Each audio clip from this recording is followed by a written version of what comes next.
بسم اللہ الرحمن الرحیم۔ سجدہ تلاوت کے بارے میں آپ صلی اللہ علیہ وسلم کا اسوہ حسنہ بخاری شریف میں ہے کہ جب آپ صلی اللہ علیہ وسلم سجدہ والی آیت تلاوت فرماتے تو سجدہ کیا کرتے تھے۔ حضرت عباس رضی اللہ تعالی عنہ فرماتے ہیں کہ میں نے آپ صلی اللہ علیہ وسلم کو سورہ صاد پڑھتے ہوئے سنا، پھر آپ صلی اللہ علیہ وسلم نے اس میں سجدہ کیا اور میں نے سجدہ کرتے ہوئے دیکھا۔ یہ 23ویں پارے میں صورت ہے سورہ صاد، اس میں آیت سجدہ ہے۔ تو آپ صلی اللہ علیہ وسلم نے جب اس آیت کی تلاوت کی تو آپ صلی اللہ علیہ وسلم نے سجدہ کیا۔ جو سجدہ تلاوت کی آواز سنے اس پر بھی سجدہ کرنا واجب ہے۔ اگر امام نے سجدہ کی آیت پڑھی تو مقتدی پر بھی لازم ہے کہ وہ امام کی اقتداء کی وجہ سے امام کے ساتھ سجدہ کرے، اس پر بھی سجدہ کرنا واجب ہوگا۔ خیال رہے کہ سجدہ تلاوت میں سجدہ کرتے وقت تکبیر کہنا یہ سنت ہے۔ ابو داؤد شریف میں یہ حدیث موجود ہے۔ ایک تو جب سجدہ تلاوت کے لیے جائے تو اللہ اکبر کہے، یعنی اگر نماز میں سجدے والی آیت پڑھی ہے تو نماز کی حالت میں جیسے ہی سجدے والی آیت آئے فوراً سجدے کے لیے چلا جائے اور ایک سجدہ کرنے کے بعد دوبارہ قیام کی طرف واپس لوٹے۔ اور اگر ویسے بیٹھا ہے قرآن پاک پڑھ رہا ہے اور سجدے والی آیت آ گئی تو اس وقت بھی وہ اللہ اکبر کہے اور سجدہ کرے، بس یہ کافی ہے۔ لیکن اس میں وضو کا ہونا ضروری ہے۔ حضرت عبداللہ بن عمر رضی اللہ تعالی عنہ سے روایت ہے کہ کوئی سجدہ نہ کرے مگر وضو کی حالت میں کرے، بغیر وضو کے کوئی سجدہ نہ کرے، اس کے سجدے کو اللہ قبول نہیں فرماتے۔ کن اوقات میں سجدہ منع ہے وہ بھی دیکھ لیجئے۔ سجدہ تلاوت فجر کے بعد طلوع شمس سے قبل کیا جائے تو جائز ہے۔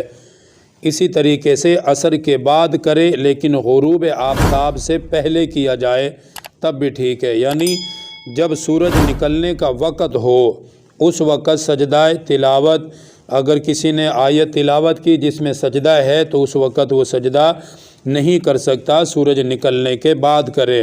ویسے فجر کے بعد کر سکتا ہے، لیکن جب سورج کے نکلنے کا وقت قریب ہو تو اس وقت تقریباً 20 منٹ کا وقت ہوتا ہے، اس میں وہ سجدہ نہیں کر سکتا۔ اسی طریقے سے مغرب کا وقت بالکل قریب ہے، یعنی سورج غروب ہو رہا ہے، اس وقت بھی سجدے کی آیت پڑھنے پر سجدہ تلاوت نہ کرے، بلکہ سورج کے غروب ہونے کے بعد اس وقت پھر سجدے کو دہرا لے، اپنا سجدہ کر لے۔ اب یہ بات بھی ذہن میں رکھیے، بعض مرتبہ ہم موبائل میں یا ٹی وی میں اس طریقے سے قرآن پاک سنتے ہیں، اس میں بھی بعض آیات آتی ہیں سننے میں جن میں سجدہ تلاوت ہے، تو اس کا حکم بھی دیکھ لیجئے کیا ہے۔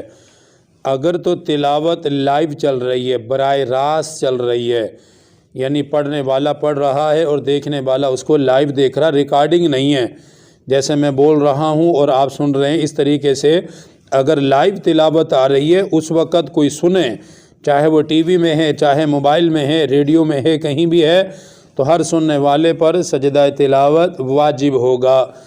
اور اگر ریکارڈنگ میں ہے، جیسے ہم میموری کارڈ میں کر لیتے ہیں، کسی سے کاپی کروا لیا، جب کاپی کروایا جائے اس وقت اگر سجدے کی آیت پڑھی جائے تب سجدہ کرنا واجب نہیں ہوتا، کیونکہ وہ براہ راست تلاوت نہیں ہے، وہ ایک ریکارڈنگ ہے جو پڑھی گئی ہے، اس کے بعد اس کی کاپی کی گئی ہے، تو یہ بات بھی ذہن میں رکھیں۔ اس کے بعد نابالغ لڑکا اگر سجدے والی آیت پڑھے تو اس پہ کرنا واجب نہیں ہے، کر لے تو بہتر ہے، عادت بن جائے گی اس کی، وگرنہ اس پہ لازم اور ضروری نہیں ہے۔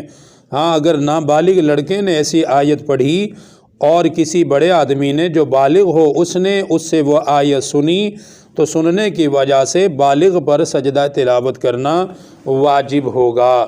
اسی طرح اگر بچے نے کسی بڑے سے آیت سجدہ سنی اس پر لازم نہیں ہے، کیونکہ اس پہ نماز فرض نہیں، وہ ابھی اعمال کا مکلف نہیں ہے۔ مرد ہو عورت ہو جو بھی ہو بالغ ہو، آیت پڑھے سجدہ والی تو اس پہ سجدہ کرنا واجب ہوگا۔ اللہ تعالیٰ دین کی صحیح سمجھ نصیب فرمائے۔ الحمدللہ رب العالمین، والصلاة والسلام علی سید الانبیاء والمرسلین۔ ربنا آتنا فی الدنیا حسنہ وفی الآخرۃ حسنہ وقنا عذاب النار، وصلی اللہ تعالی علی رسول خیر خلق۔